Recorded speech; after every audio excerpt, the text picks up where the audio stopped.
I'm putting this video out because I don't want people to hear martial law on the internet and think that we are going to go into martial law. Anything can happen. That's why we're preppers.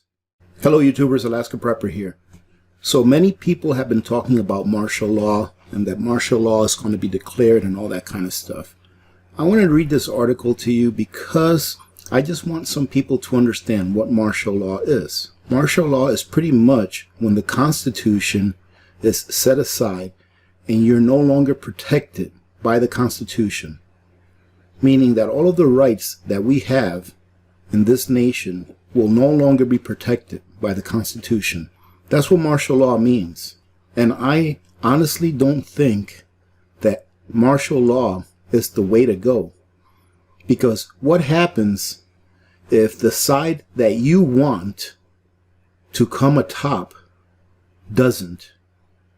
You know what I mean? It almost falls in the same line when people ask that other people be censored because they don't like what they're saying.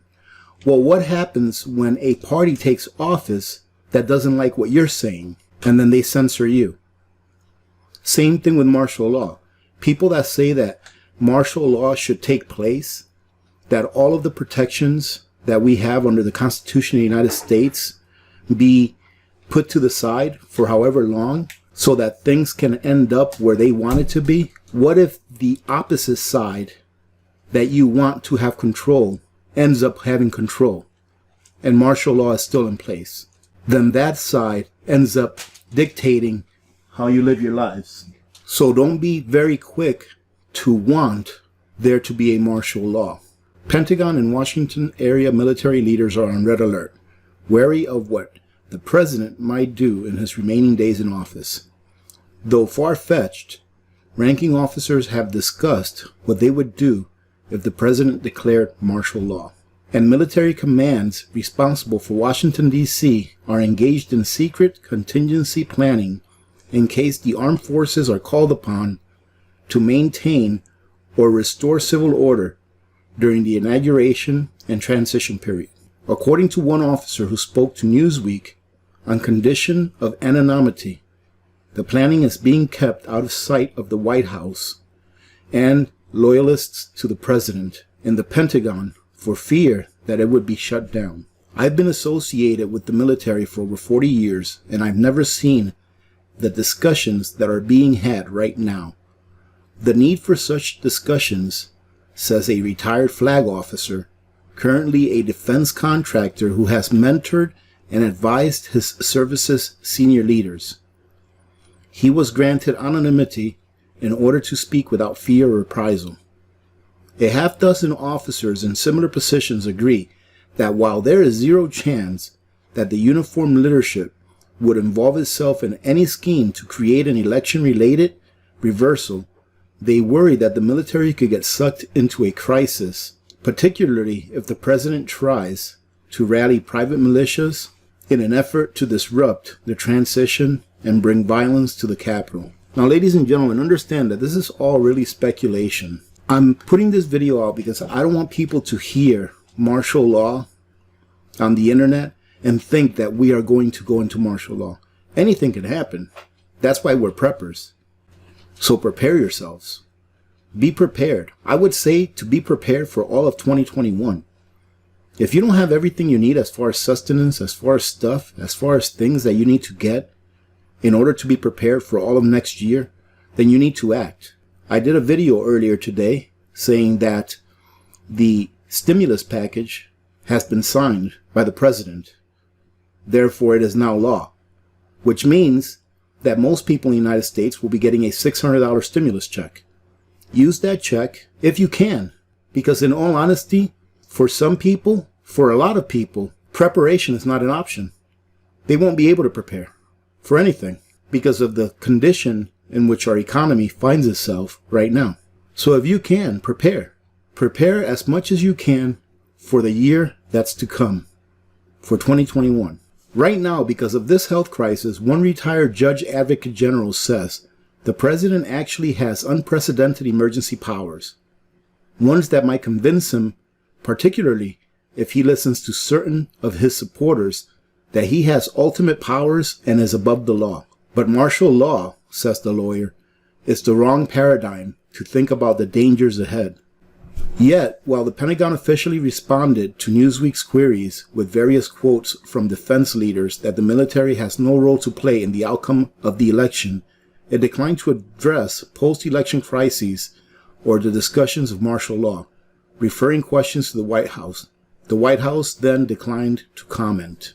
Let me ask you a question, ladies and gentlemen. What do you think about this? What about all of the criminals that are blatantly out there, that everyone knows is a criminal, that the evidence is out there for, and are still not prosecuted?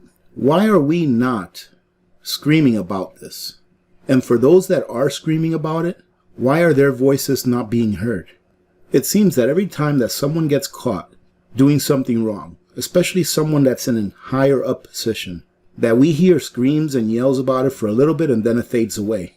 And that person or persons never really pay the price for the illegal activities that they were engaged in. It's why I say that a two-party system is really a one-party system, where those that sit on the top pretty much get away with anything and everything, while those of us that are in the bottom can't even get out of a speeding ticket.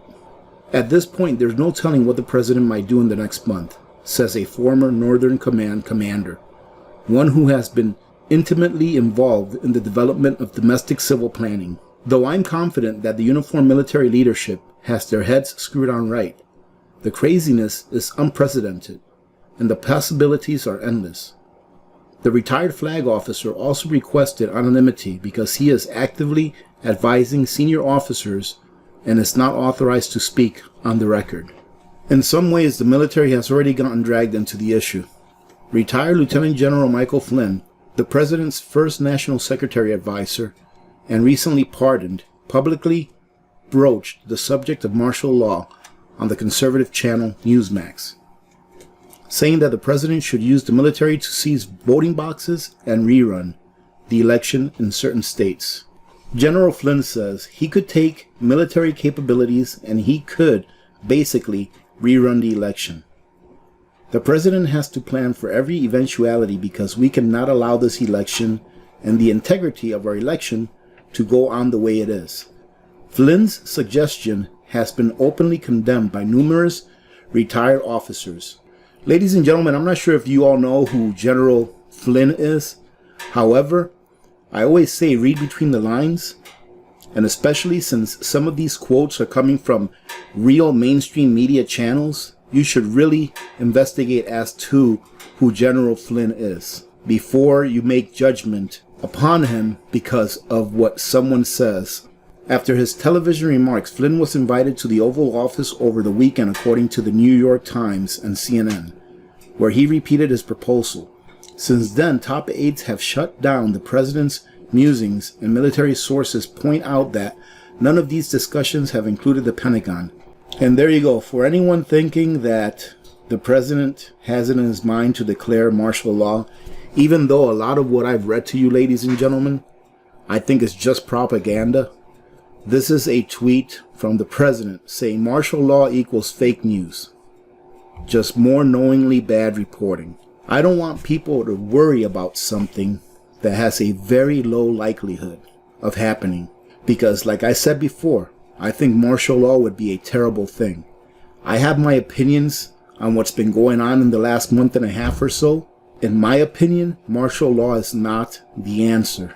Just prepare, ladies and gentlemen. Prepare for this next year. It may not be easy, but we'll make it through this. This is a good point as to how some people blow things out of proportions. Remember when this president first took office, everyone kept saying he's going to use the nuclear bombs. He's going to nuke this. He's going to nuke that. He's going to get us into a nuclear war. Nothing ever happened. Have we been in a nuclear war? If anything, we haven't started any new wars during this administration, which is a good thing. It's a good thing for any administration. It doesn't matter what side you think you're on. At least we haven't started any new wars. And we definitely haven't started a nuclear war. But if you all remember, 3 or 4 years ago, That's what everyone was talking about. Oh, we're going to go to nuclear war because he's going to push the button. Come on.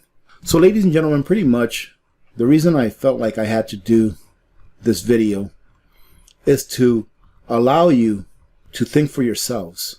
If you were to read this all the way through, and I'll leave the link to this article at the bottom of the description of the video, like I normally do, but if you were to read this all the way through, you would think that the president had already made up his mind that he's going to declare martial law.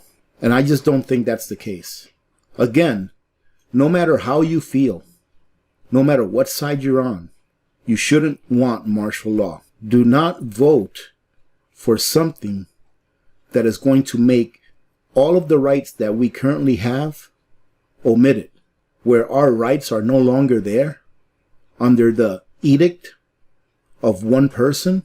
It doesn't matter whether you support that person or not. You should not want that. You should not want that much power to be held with one person, no matter what side you're on. That's what martial law would be. All right, having said that, ladies and gentlemen, I hope you got something out of this. Go take a look at this article if you like. I'm going to leave the link under the description of the video. And what I would have to say is prepare, ladies and gentlemen. Prepare for 2021.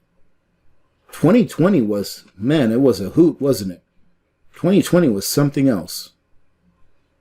But prepare for 2021 because, in my honest opinion, I think 2021 is going to eclipse what we faced in 2020. So get your little $600 checks whenever you get them and spend them on things that will add value to your lives. Having said that, I hope you have a great day. Remember to be good to each other. When good people do good things happen. Remember to reach one, teach one, and repeat. If we all did this, the world would be a better place, and you know that I will be a better place. Many blessings to all of you and your families. This is Alaska Prepper. I'm out.